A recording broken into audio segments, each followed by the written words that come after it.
projet Pachamama a été lancé en 2020 pour une durée de 3 ans. Il a été construit à l'initiative de Danone Ecosystem, de Blédina et de Pour une agriculture du vivant. L'objectif du projet Pachamama est d'accompagner les producteurs français de fruits, légumes et céréales vers l'agriculture régénératrice, avec la montée en compétences techniques des agriculteurs et techniciens, et la création d'un réseau de partage d'expériences, et enfin, la modélisation économique des coûts de la transition. Cette étape, dite pilote, vise à préparer les déploiements des pratiques régénératrices à grande échelle. Blédina travaille en France avec 260 agriculteurs de fruits, de légumes et de céréales sur l'ensemble du territoire national. Et on s'est engagé à ce que d'ici 2025, 100% des matières premières françaises que l'on utilise dans nos produits soient issues de ce qu'on appelle l'agriculture régénératrice. L'agriculture régénératrice, c'est une agriculture qui restaure la fertilité des sols, qui produit de la biodiversité et qui protège les ressources en eau. C'est également une agriculture qui va respecter le bien-être animal et permettre la résilience économique des fermes et le bien-être des agriculteurs. Pour atteindre cet objectif, Blédina s'est entourée de partenaires techniques experts comme Pour une agriculture du vivant afin d'assurer un déploiement complet sur l'ensemble du territoire et également d'assurer une crédibilité au niveau de nos partenaires de l'amont agricole. Le rôle de Pour une agriculture du vivant dans ce projet, c'est de coordonner la mise en œuvre opérationnelle sur le terrain. Donc on apporte un réseau de partenaires techniques qu'on mobilise pour accompagner les agriculteurs et des outils pour le diagnostic, le suivi technique des agriculteurs et pour l'évaluation économique des résultats de l'agriculture régénératrice. Aujourd'hui, le projet concerne ainsi 32 fermes pilotes productrices de fruits, légumes et céréales partout en France qui testent des pratiques d'agriculture régénératrice. 12 partenaires des filières impliquées dans la construction du modèle économique, plus de 20 organismes techniques apportant de l'expertise et de la formation aux agriculteurs et à leurs conseillers. Je me suis engagé dans l'agriculture régénératrice dans le but de pallier à certains problèmes, dont l'érosion, qui était liée directement au travail du sol intensif qu'on avait, parce qu'on dispose de très peu d'irrigation.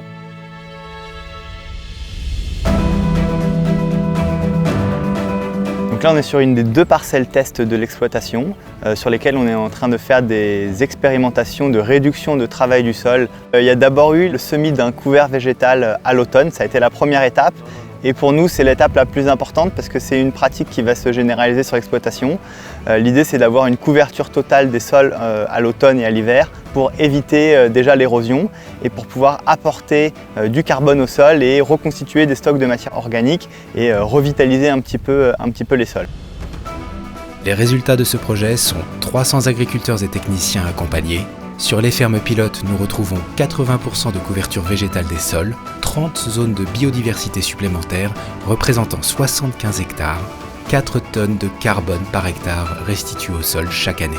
Les conseils que je donnerais aux personnes qui veulent entrer dans cette démarche, c'est de ne pas avoir peur. Il faut essayer, si on n'essaye pas, on ne saura jamais si ça peut fonctionner ou pas. C'est important de se faire accompagner dans cette démarche-là, oui, parce que on est agriculteur, donc on est aussi surchargé de travail. Donc il y a des techniciens qui sont là pour nous épauler et je pense qu'il ne faut pas hésiter à faire appel à eux.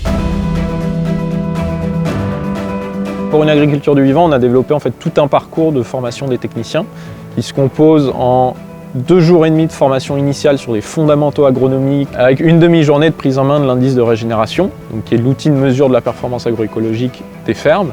Et ensuite, tout au long de l'année, il y a des webinaires de formation continue.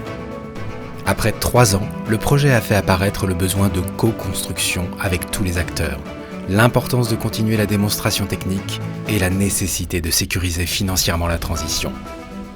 Nous souhaitons être dans une démarche de co-construction avec nos partenaires de l'amont agricole en élaborant ensemble des trajectoires de transition qui soient cohérentes par rapport à leur climat, à leur contexte, à leur sol, leur production et les problématiques qu'ils rencontrent sur le terrain.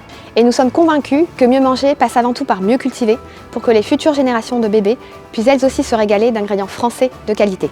Et cela passe par cultiver plus local et plus durable en soutenant les filières françaises de fruits, légumes et céréales et en co-construisant avec nos agriculteurs partenaires des solutions concrètes pour accélérer la transition agricole. Notre objectif est de déployer cette démarche auprès de l'ensemble de nos agriculteurs partenaires en France.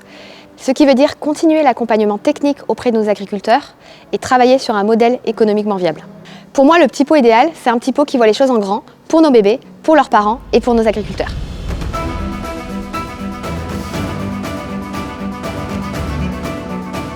La question des sols est pour moi essentielle. C'est de rendre un sol, pourquoi pas meilleur que je l'ai obtenu. Je pense qu'on rentre dans une phase climatique qui va être compliquée et de rentrer dans ces techniques-là rend les sols et les exploitations plus résilientes au climat et aux problèmes climatiques qu'on va avoir.